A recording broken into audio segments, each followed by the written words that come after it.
Hello. Hopefully you can hear me.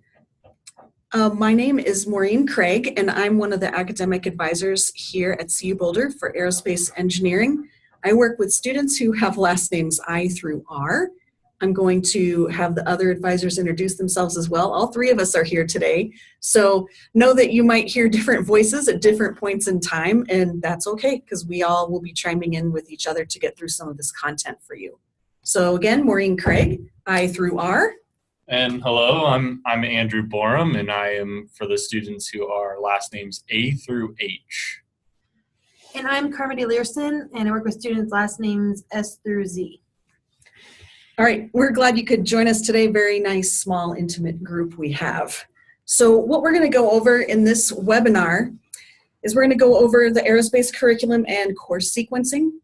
We're going to go over a typical first semester schedule, which I'm sure is what you're interested in hearing about primarily at this point.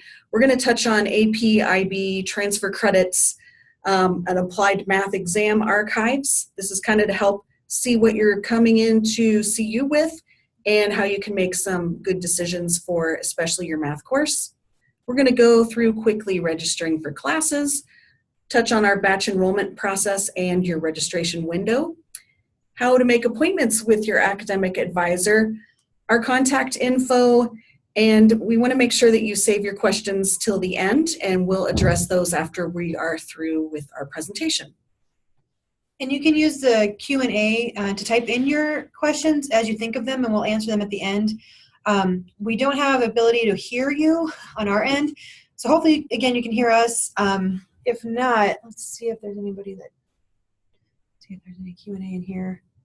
But again, hopefully you all can hear us anyway, but we can't hear you, so you can't ask us any questions verbally. You'll have to type them out in the Q&A section for us. Okay.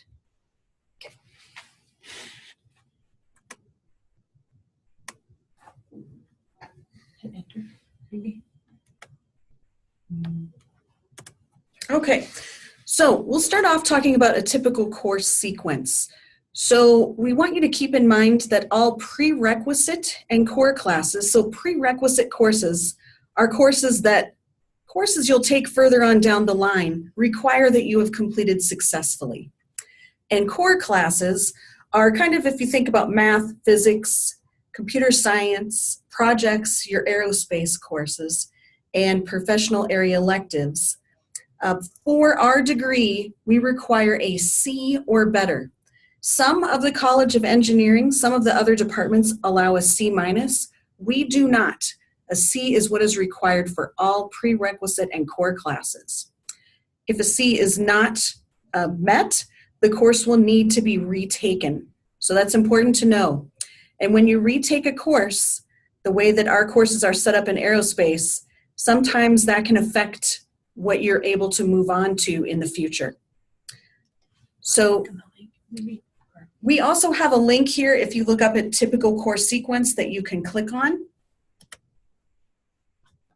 And it shows here you would be entering the program fall 2018.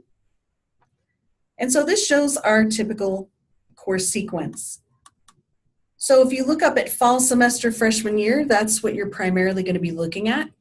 And those are the courses that you're going to be enrolling in. Now keep in mind, some of these courses you could be pre-enrolled in depending on your math placement exam score. So the first course listed there is Calculus 1, so that's APPM 1350. Then we have our engineering projects course options. We have GEN 1400 or ASEN 1400. So we allow either of those courses. Please note that GEN 1400 sometimes is taught by aerospace instructors as well. So different kinds of projects, it's a great experience for freshmen. Know that if the courses are full, that you will definitely have the option to take them in the spring. Those courses are offered both semesters. Computer science, we typically like to see CSCI 1320. Depending again on your math placement exam, you could be pre-enrolled in that course along with the Calc 1 course. So just be aware of that. We also recommend a lower division humanities and social sciences course for your first semester. And then there's also a free elective that you could take. And we just give an example here, but COEN 1350 is the Calculus 1 work group. It is a supplemental optional course that supports Calculus 1. So if we go back to our slide here, there is also a link that will show you where you can see the humanities and social sciences courses. So this takes you to our website. And if you scroll down a little ways, first it goes, point A is about writing, point B gives you kind of the overall requirements, but then a little further down under explanation of categories are the arts and humanities and social sciences. Those are links to huge lists of courses that we accept for that requirement. So make sure to check those out when you're doing your research on selecting your course. And if you pick something from those lists, you're good to go. That's what we expect.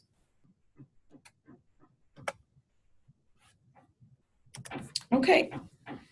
Now we're going to talk briefly about AP, IB, and/or college credit that you may have coming into CU. So we do have a credit by examination chart.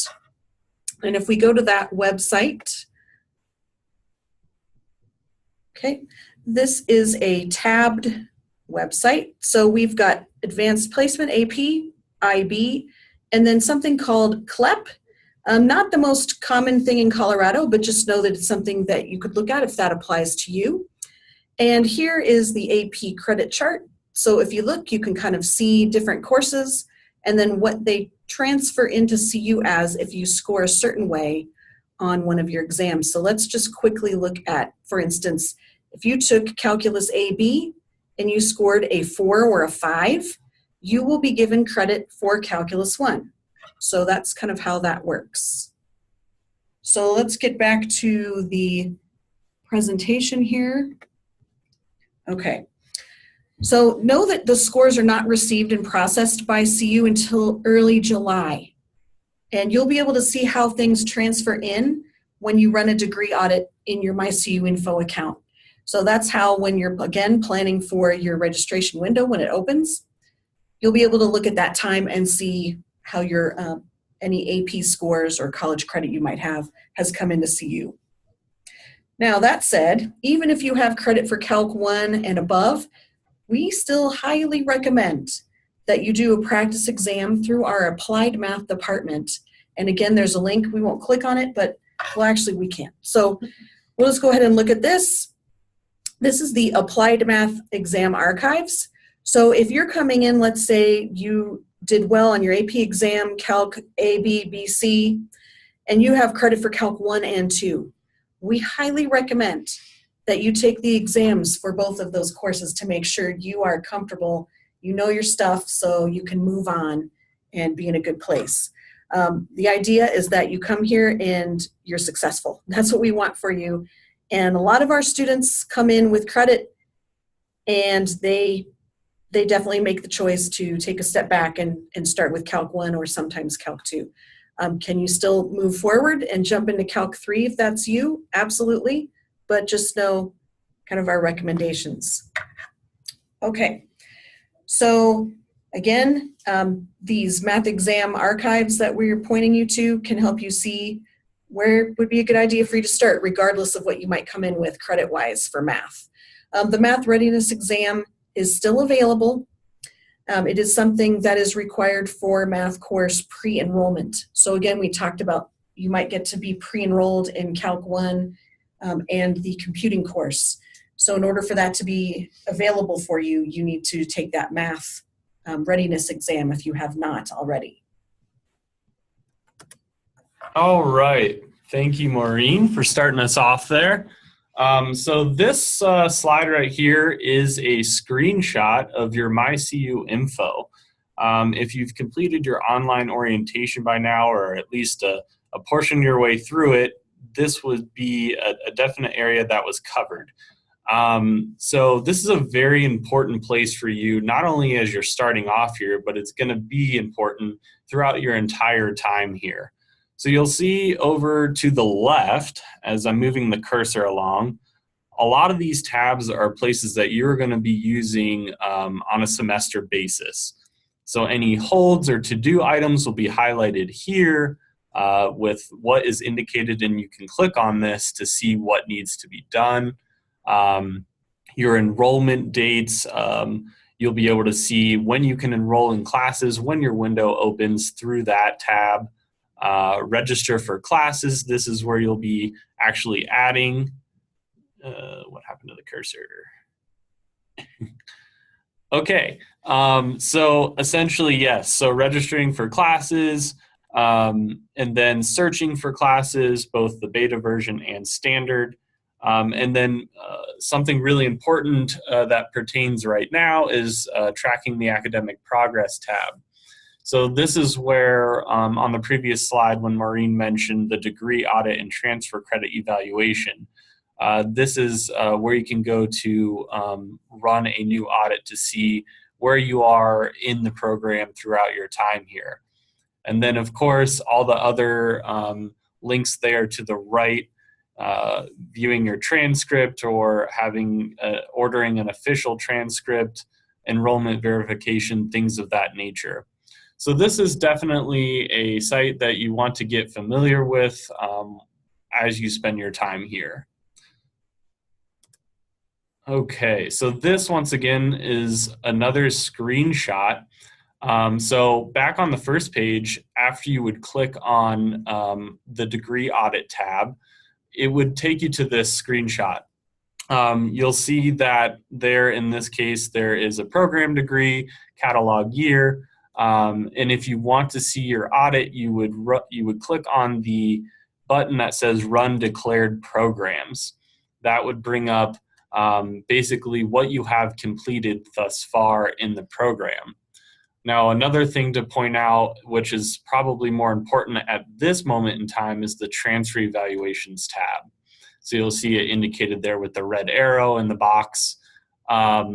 This is where you would click on to see what you have coming into CU, if you have any concurrent credit or AP credit, how that has been evaluated in your scores, and then seeing what it comes into CU as. So that is this screen here. If we move forward, once you would click on that transfers tab, the transfer evaluation tab, this is what a typical transfer coursework evaluation looks like. So a couple things to point out. You'll see how with the green arrows, a student took a programming class and it transferred in as CSCI 1300, which can count towards the computing elective credit. And then another thing to point out is there at the bottom with the green arrow, it looks as if an additional syllabus was needed to properly evaluate this credit. And that can be done sometimes through the department or through the Office of Admissions. That is something that would be a good question to ask if it is needed. So yeah, move right on. Okay. So registering for classes. So a lot of you at this point have been working on your online orientation and working with the shopping cart and things like that, which is great. Some of that's a little bit kind of too early at this point to be looking at those classes just because we don't have your AP scores yet, and also the pre-enrollment is not complete yet. But I mean, it is great that you're looking at classes now and getting familiar with that. It's just knowing that things could change by the time your enrollment window starts. So your first step is a new student family programs online orientation. So that needs to be completed. First, you should have received a link, an email about that to complete that. That'll then bring you through some modules about some things we talked about today about registration and making appointments, but also will send you an email shortly after, usually within 24 hours of selecting an enrollment window. Those will start in July, and then that's how you obviously enroll for your classes. So around the week of June 18th, we want you to look at your course schedule for fall and see if you've been pre-enrolled in anything. If you took the math readiness exam, as Marie was talking about earlier, then that will pre-enroll you in either pre-calculus or calculus 1. If you're pre-enrolled in calculus 1, you'll also be enrolled in CSCI 1320, which is the recommended programming course. Now, again, if you have AP credit coming in, college credit, something like that, and you know that you already have credit for Calc 1, you'd want to move on to Calc 2 after taking the archived exam. You feel like, yep, I know Calc 1 really well, I'm ready to move on to Calc 2. You can adjust this during your enrollment window. So even though it pre-enrolled you in Calc 1, and you already have credit, you can go in during enrollment time and change it to Calc 2 if you need to. However, this just helps that you already have half of your schedule built already before you even need to register if you stick with the Calc 1 and programming. If you were tested into pre-calc, then there's other classes that we can talk about you taking in the fall, and that might put you on a different plan where you do Calc 1 in the spring then next year, and then Calc 2 over the summer to then get you back on track for the following fall. But we can talk about those on an individual case-by-case basis if that happens to be your case. Also, you'll receive an email from one of us, your advisor, a few days before your enrollment window opens with more information and instructions. So your enrollment windows will open on Mondays throughout July. So a few days before that, Thursday or Friday before, you'll get an email with some of the similar information saying, here's what you should be looking at, here's what you should be doing. So be sure, please, to read all of your emails you get from your advisors. There's important information in there, and please just be able to read those thoroughly. And also know that sometimes if you're not using your colorado.edu email, we might not get that email. So please try not to use your Gmail or Yahoo account, things like that, because we might not get those.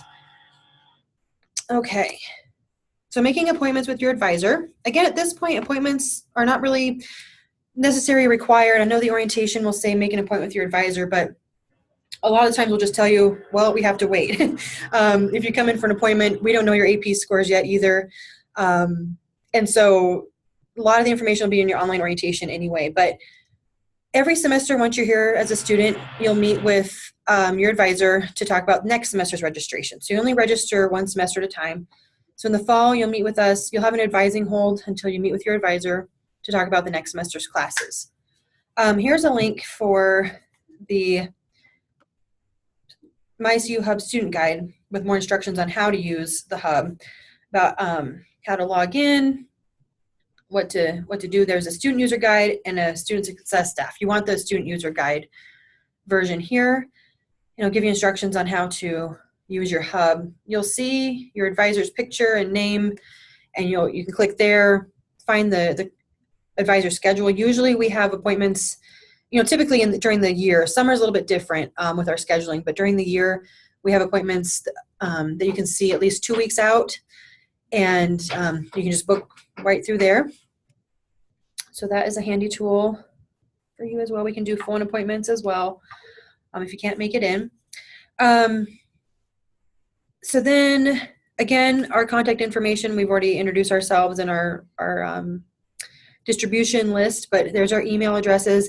But you should already have these somewhere in your inbox from your welcome email from us. So it shouldn't be any new information there. All right. And let's look here at our Q&A area. Let me get back to Q&A. Any questions? Okay, so if you have any questions, you can just go to the Q&A area and type those in. Again, we can't hear you on our end, so I apologize for that. If you have questions, just go ahead and type those in. We'll be here waiting for those questions from you. Let's see.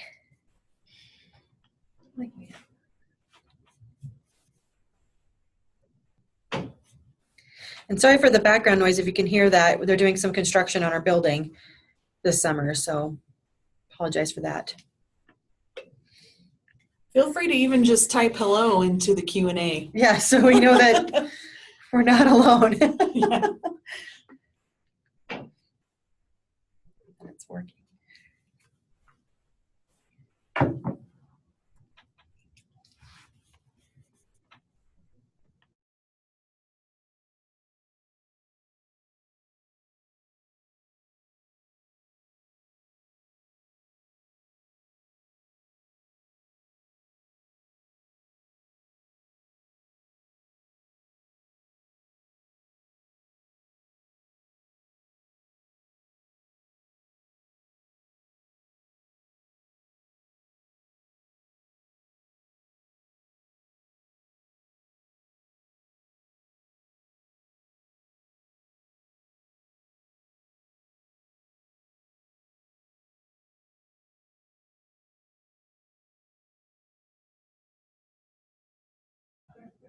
Okay, for math, do we have that discussion with you or someone else? What do you mean by with math specifically? Like what to take? Because as far as if you need information on if I should move on to Calc 2, you want to take the archived exam. That's the best way to know for sure if you're missing any material or to gauge yourself on which math you should go into if you're already coming in with Calc 1 but not sure which way to go. But maybe that's not the question you're asking. You can also talk to the applied math department directly. One of the professors, she's also an advisor, Dr. Ann Doherty. She's really good at helping students evaluate where they should go math-wise, but those archived exams are where we send students generally to assess kind of where you should be. Not sure if they answered your question, Ben, but.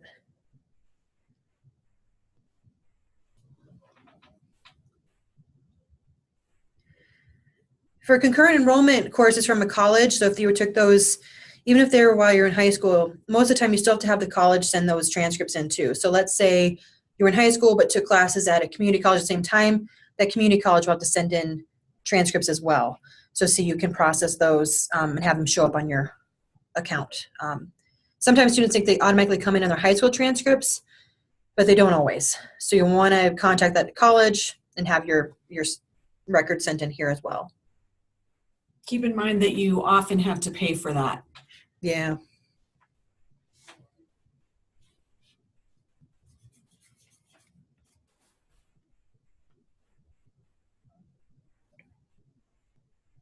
Good questions.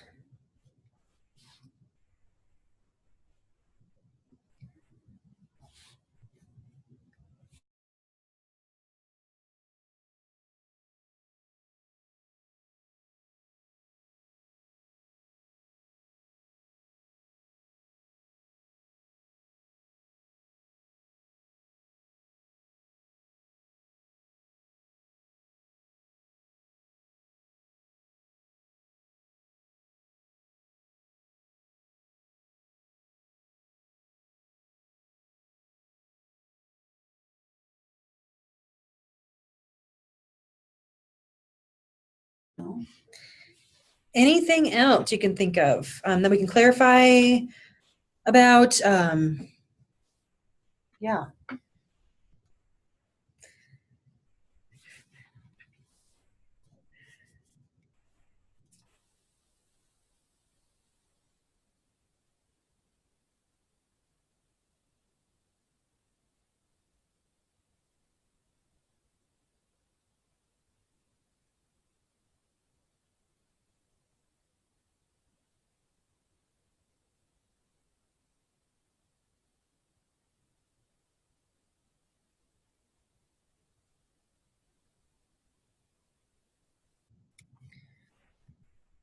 Also keep in mind too, there's General College of Engineering webinars too.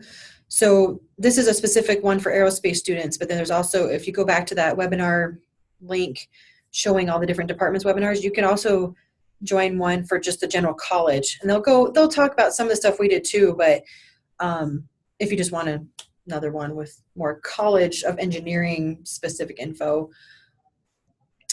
Okay, what should I do if I didn't receive an email after completing the online experience? So from what we've been told, students should receive an email. It takes about 24 hours to get that email. If you don't see one, to contact New Student and Family Programs. They're the ones that put on the online orientation. Their contact info might be in the online orientation. Otherwise, if you go to colorado.edu, there's a search there. It's kind of like Google. You can search for anything you want through our university. So you can just type in there, New Student Family Programs, and they'll bring you to their contact info and tell them, hey, I didn't get an email about picking an enrollment window. So I would say if it's been longer than 24 hours, contact New Student and Family Programs for that.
We are still here and live.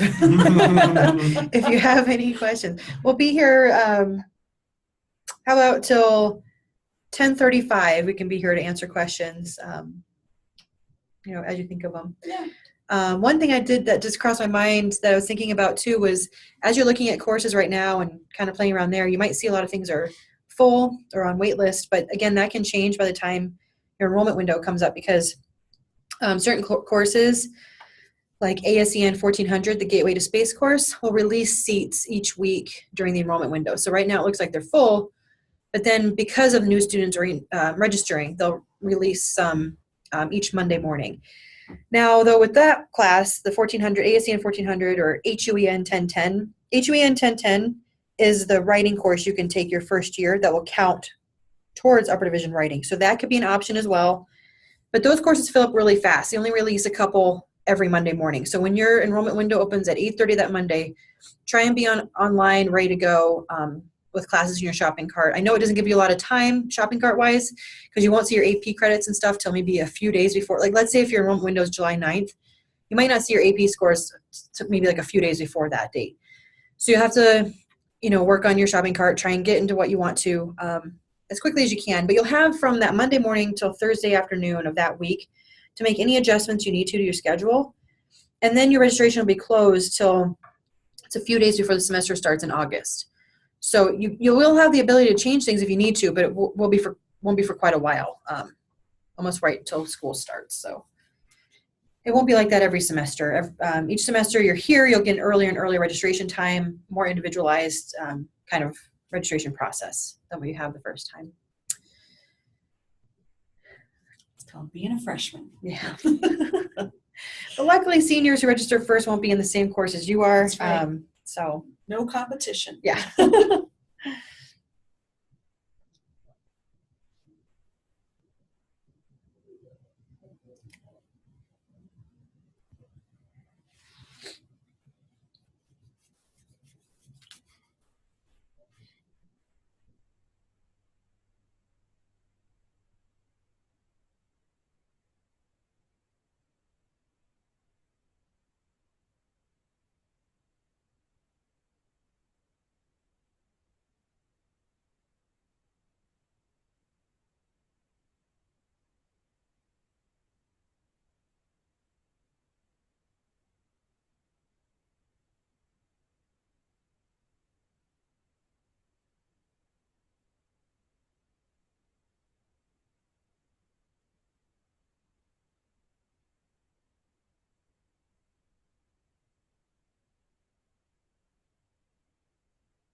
Okay, well, it's 10:34 our time here in Boulder. So we'll, if you have any lasting questions, let us know. Otherwise, we're going to log off. If you want to see this webinar again, or we have another one on June 19th. But again, this is going to be recorded. You can watch it again if you want to. Email us if you have any questions. Otherwise, we hope you have a great summer, and we're excited to have you here on campus. Yeah, we'll definitely be in contact with you in July. Hopefully by then we'll have your AP scores will be received by CU, and we'll have a better idea on the courses that you need. So definitely in the meantime, you can do some research and check out all the courses that we offer. And yeah, we'll definitely be talking in July. Look forward to talking to you in July as well, and have a good summer. All right.